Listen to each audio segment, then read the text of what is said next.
இது கடலை மீன் வந்து ரொம்ப ஒரு டேஸ்ட்டாக இருக்குது. அதனால் ஐஸ் இல்லாத மீனாக அப்பப்போ பிடிச்ச உடனே உயிரோட கொண்டு கொடுக்குறனால ரொம்ப விருப்பப்பட்டு வாங்குறாப்புல. எங்கள் அப்பா என் வயசில் இருக்கும்போதெல்லாம் டன் கணக்கில் சூர மீன்கள், அப்புறம் சீலா, அந்த மாவுலான்னு சொல்கிற அதிகமான விலை போகக்கூடிய மீன்கள் வந்து அதிகமாக கிடச்சிருக்கு. இப்போ வர்ற எங்கள் காலத்தில் வந்துட்டு அது சுத்தமாகவே அப்படி கிடைக்கிறது கிடையாது. ஒரு 7 மணியை போல் போவோம். 7 மணியை போல் போட்டு ஒரு மணி நேரத்தில் கரப்பாஞ்சிடும். கரப்பாஞ்சி இரு பக்கம் கையை கொடுத்து இழுக்கிறது. இழுத்து அந்த மணி வந்து 7 மணி போட்டு வரும். ஒரு லட்சம் போட்டுக்கு 30 போடு, 20 போட்டு 10,000 போட்டு அந்த 5,000 மணியாரில் 5,000 3 கூட மணியாரு.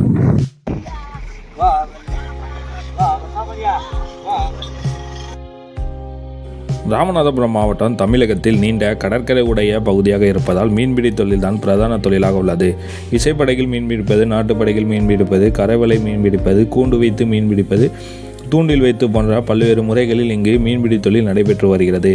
இங்கு பிடிக்கப்படும் மீன்கள் உள்ளூர் சந்தை முதல் வெளிநாடுகள் வரை ஏற்றுமதி செய்து விற்பனை செய்கின்றனர். தற்போது வடகிழக்கு திசையில் காற்று வீசி வருவதால் தனுஷ்கோடி வடக்கு கடல் சீற்றமாக உள்ளது. இதனால் தென்கடல் மன்னார் வளைகுடா கடல் பகுதியில் எந்த ஒரு இயந்திரமும் இல்லாமல் கடலுக்கும் கடல்வாழ் உயிரினங்களுக்கும் பாதிப்பின்றி மீன்பிடிக்கும் முறையான பாரம்பரிய கரைவலை மீன்பிடிப்பு சீசன் ஆரம்பமாகியுள்ளது.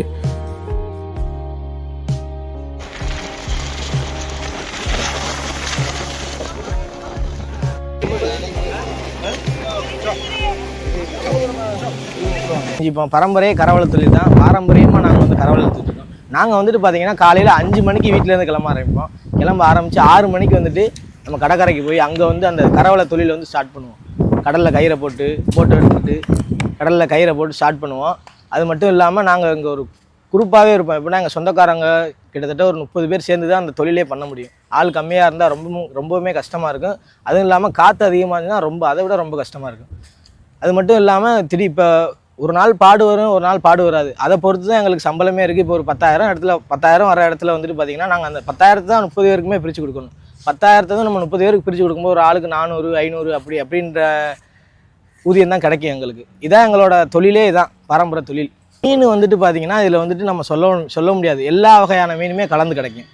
இதில் எல்லா வகையான மீனுமே கிடைக்கும். அதில் நல்ல மீனும் இருக்குது, நம்ம சாப்பிடாத மீனும் நிறைய வரும். அந்த சாப்பிடாத மீன் வந்து கடற்கரையிலே திரும்ப விட்டுருவோம். அது மட்டும் இல்லாமல் நம்ம கரைக்கு வந்த உடனே நம்ம மீனை வந்துட்டு பார்த்திங்கன்னா ராமேஸ்வரம் மீன் மார்க்கெட்டுக்கு கொண்டு போயிடுவோம். ஃப்ரெஷ்ஷான மீனாக இருக்கும், சாப்பிட்றதுக்குமே ரொம்ப சுவையாக இருக்கும். நம்ம அதில் வந்துட்டு இந்த ஐஸ் மீன், ஃப்ரீசரில் வைக்கிற மீன் எதுவுமே கிடையாது. நம்ம கரைக்கு வந்த ஒரு அரை மணி நேரத்தையே நம்ம ராமேஸ்வரம் மீன் மார்க்கெட்டுக்கு வந்து இந்த மீனை கொண்டு போயிடுவோம்.